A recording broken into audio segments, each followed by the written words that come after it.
অ্যাভারেজের আরেকটি অঙ্ক। একজন লোক 450 টাকায় 5টি টি শার্ট কিনেছেন, 750 টাকায় 4টি প্যান্ট কিনেছেন এবং 750 টাকা 12 জোড়া জুতো কিনেছেন। এখানে ইংলিশ ভার্সনটা দেওয়া আছে, দেখে নেবে। তাহলে প্রতিটি জিনিসের গড় মানে average, what is the average expenditure per article, অ্যাভারেজটা কত আসে। তাহলে 5 টি শার্ট,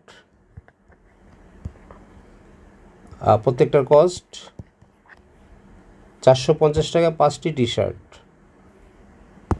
এখানে ইংলিশটা একটু দেখে নিতে হবে, ইচ কথাটা লেখা আছে এখানে, প্রতিটি বলা নেই, বাংলা ইংলিশে এখানে একটু ম্যাচ করে নিতে হবে।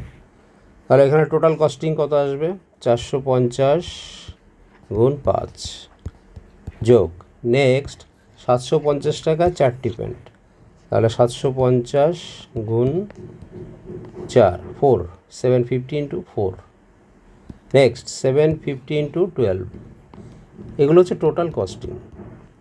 তার টোটাল আর্টিকেল কতগুলো, মানে কতগুলো জিনিস কিনেছে, 5, এদিকে 5, এদিকে 4, 5 আর 4 9, 9 আর 12 21, 21। তাহলে 21টি জিনিস তিনি কিনেছেন, তার টোটাল কস্টিং হচ্ছে এটা। ইন জেনারেল আমরা কি করি, এগুলোকে মাল্টিপাল করি। মাল্টিপাল করলে কি হয়, এখানে অনেকটা সময় চলে যায়। তো মাল্টিপালের আগে একটা শর্ট ডিভিশন আমরা করে নিতে পারি, তাহলে ক্যালকুলেশনটা সুবিধা হয়। উপরের সবকটি সংখ্যায় 3 দিয়ে ভাগ যাচ্ছে, 450 ডিভাইজেবল বাই 3, 750 3 দিয়ে ভাগ যায়, এদিকে 750 বা 12 3 দিয়ে ভাগ যায়, আর নিচে 21 এটাও 3 দিয়ে ভাগ যায়। তাহলে 2 মানে হর লব, নিউমারেটার অ্যান্ড ডিনোমিনেটার, এদের যদি আমি 3 দিয়ে ডিভাইড করি তাহলে ফার্স্টে এটা কত হয় 150, 150, 150 ইন্টু 5 750, মানে ব্যাপারটা একটু সংক্ষিপ্ত হয়ে আসে। বড় গুণ করলে বড় যোগ করতে হবে, বড় ভাগ করতে হবে। এখানে 3 দিয়ে ডিভাইড করলে 250, 250কে 4 দিয়ে মাল্টিপ্লাই করলে 1000, ওকে, 250 গুণ 4 1000। এখানেও তাই 250 ইন্টু 12 করলে কত আসবে, 3000 আসবে, রাইট, 3000 ডিভাইডেড বাই 7।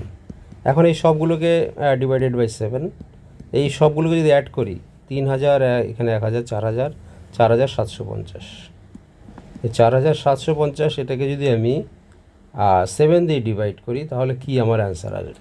অপশান এখানে আমাকে ভীষণভাবে হেল্প করবে, যেহেতু এই সংখ্যাটি ডাইরেক্ট 7 দিয়ে ডিভাইড করা যাচ্ছে না, এবং ফার্স্ট দুটো সংখ্যা 47, দ্যাট ইজ ডিভাইজেবল বাই, যদি ভাগ করে আর কি, 642, 749, তার মানে এটার স্টার্টিংই 6 দিয়ে শুরু হবে, 6 দিয়ে শুরু হবে।